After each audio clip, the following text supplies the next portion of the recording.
ฝนจะตกอีกคือเก่าแล้วค่ะเนาะมื้อนี้เนาะโอ้ฝนสิตกอีกละฝนจะตกครึ้มพายุเข้าช่วงหน้าร้อนเป็นสิละหน้าร้อนต่อหน้าฝนเนาะเอาสิตกห้ามดอกมะม่วงไปจักสั่นละอืมครึ้มในขี้ฟ้าขี้เมฆขี้ฟ้าเต็มอยู่เนาะ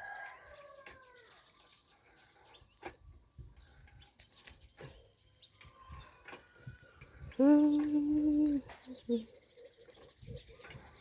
ฝนจะตกฝนจะต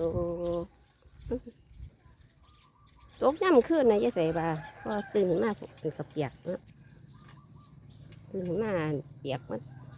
โอเคค่ะ